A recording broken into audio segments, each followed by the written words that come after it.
Hello everybody and welcome back to another review of this Oxford United season. Well, this nightmare of a season continues to roll on, and every week that rolls by, Oxford's League One position looks even more unstable.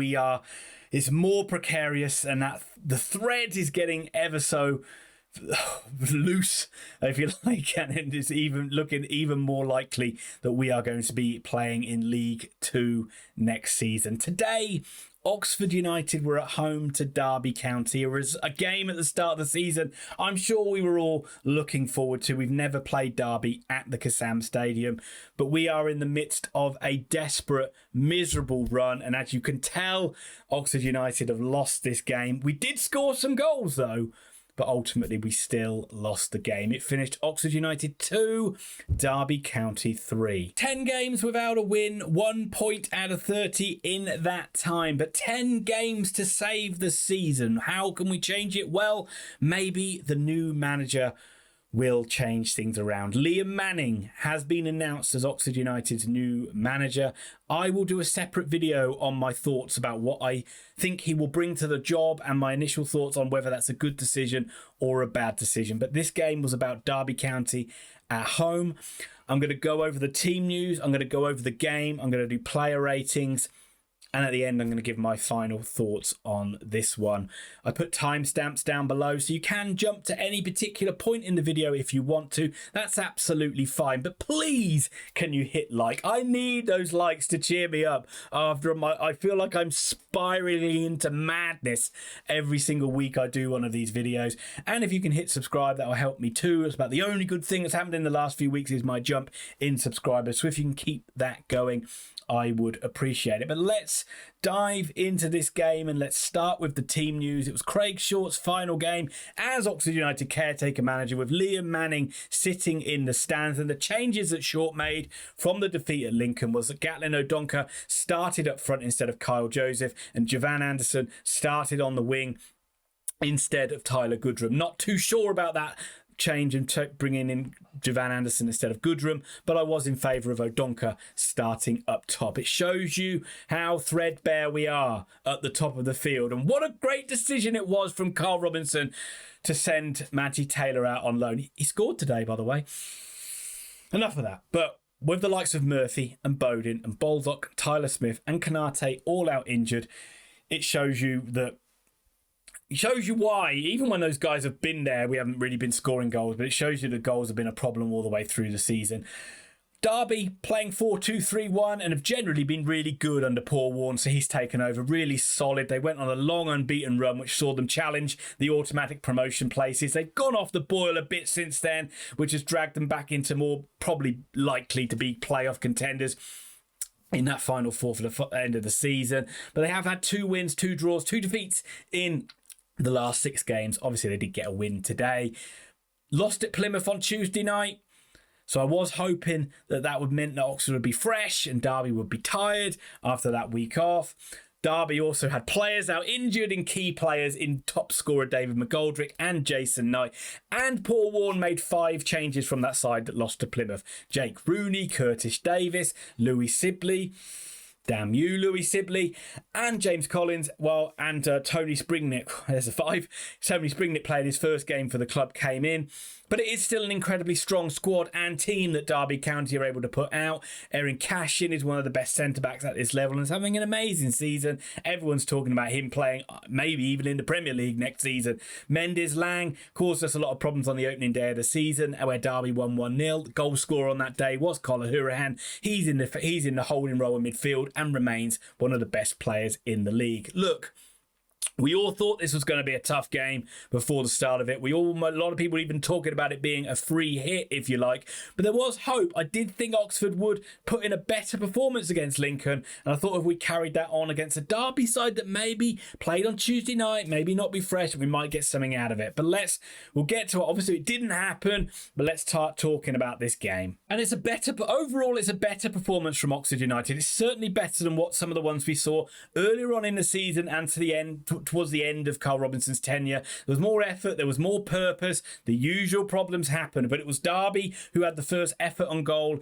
in this game. It was Collins who bait giving the ball away in midfield, which happened a lot, to be fair. Hit a long-range effort straight at Simon Eastwood. But then something happened in this game. Something that hasn't happened since the end of January, where Oxford United took the lead late on a foggy day against Ipswich. Oxford United took the lead. Oxford United actually scored a goal. Marcus Brown won a free kick, did really well, had a great first half in this game. James Henry floated over a lovely ball. Sam Long with a good run, got a good header on it. It's about the only thing that Wildsmith didn't kick back of the goal all game. Powers it home. Oxford in the lead. I talked a lot in my video last week about the mentality of Oxford always being behind, always being behind, always being behind. And in this 9-10 game run, we haven't actually been in the lead. What would that mean? Would that mean that we've got something to hold on to? Would we see a better performance from the Yellows after being in the lead? 8 minutes later, it was 1-1. 8 minutes later, we caved in, and it was a free kick which we just failed to clear. So sloppy. Just Oxford, free kick played in, headed away. Derby get the ball on the edge of the box. We can't close the guys down quick enough. They get the ball out to Hurricane out wide. He plays a nice ball in. No one's tracking Sibley. No one can get on the end of him. He produces a lovely finish. 1-1. Usual problem, isn't it? We work so fucking hard to score a goal, and as soon as someone puts a bit of pressure on us, we cave and we give one away. Oxford's best effort then came from Marcus Brown, who was Oxford's brightest spark, driving down the left-hand side. He beat his man, got some space, got a good cross in, good low cross. O'Donker got there as well, but made a mess of the finish. He just couldn't sort his feet out, and it ended up going wide. It's a sort of just chance that we just don't put away this season. Derby's next effort came really from a massive pot shot from Erin Cash, and he hit a beautiful effort. Must have been about 40 yards out. Hit it sweetly with a lot of power, and he did really well just to keep the ball out. But that was only keeping Derby at bay until the 40th minute when they took the lead, and it's all too familiar. Yes, there was contention in it. It looked like there was a foul in midfield that the referee didn't give, and then Kieran Brown lunged in and gave away a foul. Was it a foul? Was it not a foul? The referee gave a foul. Oxford have to deal with that free kick, and they don't. It's sloppy again. They win the first ball. Derby keep it alive. They're able to recycle it in the penalty area. There's a couple of bobbles. Oxford have chances to clear, but ultimately it comes out to Sibley again. He's able to take a touch, beat a man, and plant it beautifully in the top corner. It's such lack of discipline from Oxford United, no composure. You had Stuart Finley on the ball instead of trying to block the shot, waving his arms in the air. What are you doing, Stuart? What are you doing, Oxford midfield? Stop these shots coming in. Derby take full advantage of Oxford's sloppiness. 2-1 to the Rams. Why can't we defend? It's just absolutely nuts. Things went from bad to worse. James Henry actually was a really bright spark for Oxford in the first half. It was the best of the midfield three, but he went off injured, and Craig Short threw Ocean Smith on. League debut for Ocean Smith, I believe. Real left field pick when he had Marcus McGuane there. He's favoured Ocean Smith over him. And at half time, not a bad first half for Oxford United, but the usual problems, like a broken record. We can't score. Well, we did actually in this occasion, but just sloppy defending has cost us again, and we're behind. This Derby side looks beatable. It looked like a side that wasn't full on confidence. It looked like we could get the better of them, but again, there was a nervousness to them. But Oxford just can't seem to take advantage of these situations, and can't seem to take advantage when we have teams on the rack a little bit. Can we change it around? You know, we've been behind in so many situations and we failed to do it. Is this one going to be different? Well, we knew that it wasn't, but let's see how the second half plays out. Derby did start the game a little bit strongly in the first 5 minutes. There was an early header by Sibley trying to make a hat-trick, which went just over the bar. But then Oxford's chances came and Oxford's chances went. Jevan Anderson, probably about the best thing he did in the game. Oxford won the ball back and broke on Derby. Suddenly it was like 3-on-2. Played a lovely ball in, but it was Ocean Smith, probably the last guy you would want running onto this one. Inexperienced player, and that showed. He showed a lack of composure, and it was a very timid effort, which was easily saved by Wildsmith in the Derby goal. Wildsmith again making a good save a few minutes later. Probably Oxford's best chance. Free kick into the box. Sam Long does really well to win the header at the back post.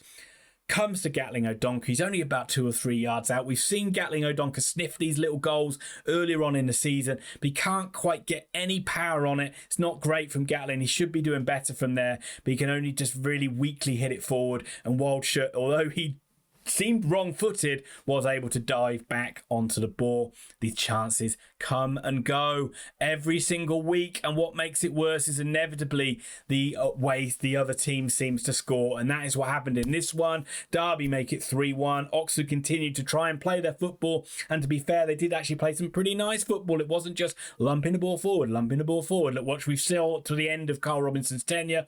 They tried to keep playing it, but we tried to play out from the back once too often. Bate put Finley into a bit of a hole. Finley did really poorly. He could have banged that ball out of play, but he decides to just whack it straight back up the field. It's weakly hit. Derby pick our pocket. I think Marcus Brown was a little bit on his heels. They're able to put a ball into the box. It looks, at the start, like Collins has got a beautiful header that loops into the far post beyond Eastwood. But looking again, it's Sam Long. Sam Long with his second wonderful header of the game, but this time into the wrong net, Sam, unfortunately. And if it was a hard task at 2-1, it was probably an insurmountable mountain at 3-1, judging at how bad we are at scoring goals. And we didn't really test Derby too much. There was plenty of corners, plenty of pressure, but not a huge amount of shots. There was one from Tyler Goodrum, which Will Smith tipped just wide. But then we did get a goal out of seemingly nothing.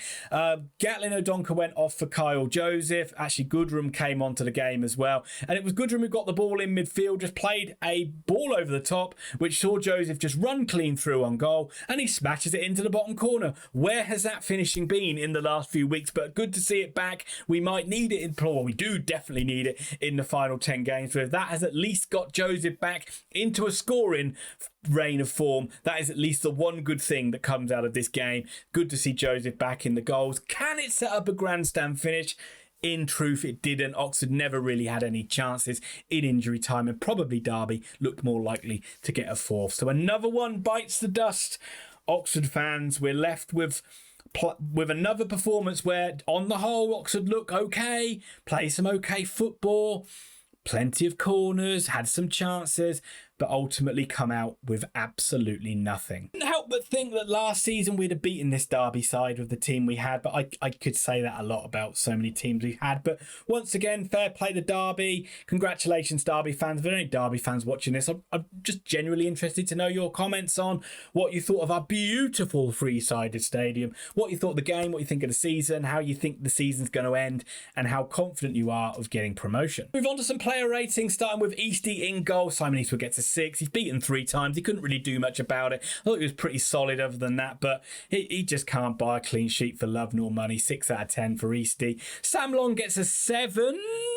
Maybe generous, but his goal lifted to Kassam Stadium. His own goal, you have to put that down as just being unlucky. And he did do well generally, I thought, defensively. Probably the pick of the players driving the ball out of defence as well. I thought he looked okay. Set Gatling O'Donkor up with that chance. Thought he was probably our best player on the day.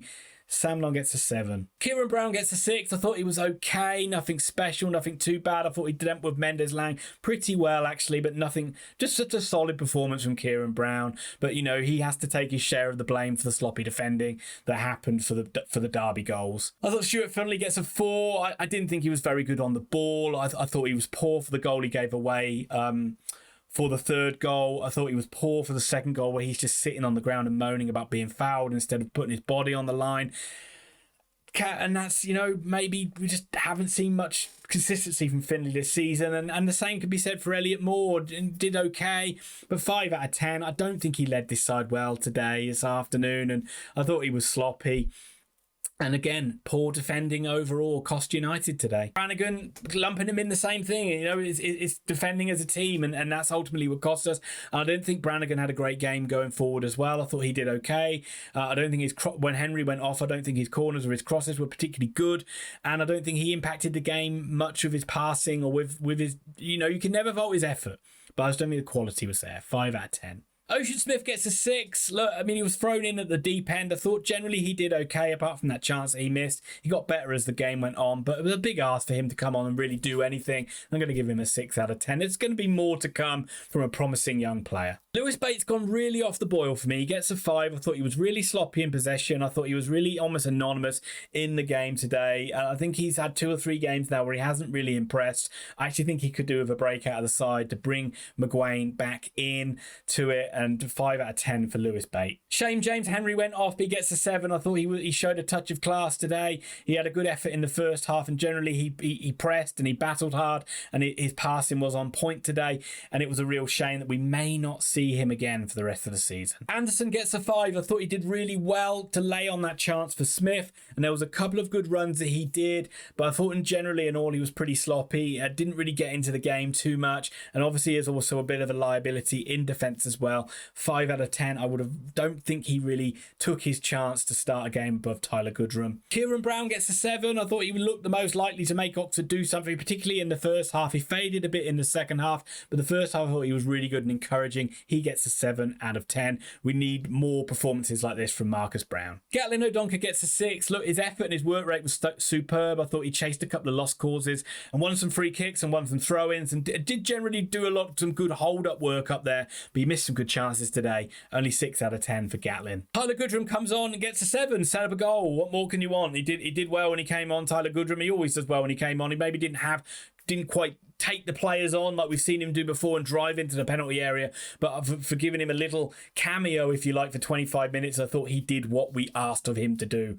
Never lets us down, does he? What can we say? What would we be without these youngsters this season? 7 out of 10 for Tyler Goodrum. Yannick Wiltshire and Kyle Joseph didn't really come on for long enough to warrant a grade, but great to see Kyle Joseph get a goal. Please, can this be a rich run of form till the end of the season for Kyle Joseph? And Craig Short's final game in charge, he gets a 5 out of 10 from me. I thought that the decision to start Javan Anderson instead of Tyler Goodrum wasn't a great one, and I thought he was a little too passive with his substitutions after we went 3-1 down. He could have brought Wilshire and Joseph on a lot earlier than he did. Maybe he was nervous because of Henry's injury early on in the game, but I just think, we were 3-1 down, he had nothing to lose, and he should have brought them on earlier than he did.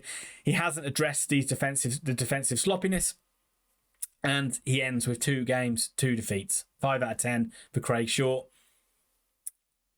Liam Manning, please save us. And that brings me to my final thoughts. And my final thoughts start with Derby County being more clinical in both penalty areas. And I've said that so many times, and it's so fucking frustrating to say it week after week, but that's the difference in this game. Oxford dominated possession, Oxford had more corners, Oxford probably had more shots on target, but at Derby were the ones that put their bodies on the line to protect the lead, and they were more clinical when the chances presented themselves. Yes, they got a bit of luck with an own goal, but from the corners and from the free kicks, you saw there were so many times where it looked like it was going to fall to an Oxford player and a Derby guy got that block or they got that header. Why can't we do the same thing? And it just seems to be that's a major thing that needs to be addressed. Positives. We got 2 goals. Yes, we need some goals. That is going to be paramount. If we're going to get anything, we need to start scoring some goals. So that is the one positive thing I can look for in this game. And the other positive thing is Liam Manning needs to bring changes. This has got to be a line in the sand now, and what has gone before has gone, and we've got 10 games to save our season. 10 games to stay up. 10 games to hold on to our League One status. And Liam Manning, it's going to be fascinating to see what changes he makes. Is he going to play a similar system to what he did at MK Dons, or is he going to stick to this 4-3-3 or 4-4-2 or something along that line? 2 massive games coming up now. Morecambe away, Cheltenham at home. We need at least 4 points from those games, if not 6, because it looks like we've got 5 winnable games, although how winnable are they, with the likes of Cheltenham going to Peterborough and winning 3-0, and then we've got 5 games that look a lot much harder on paper, like your Sheffield Wednesdays, like your Boltons, like your Peterboroughs, for example.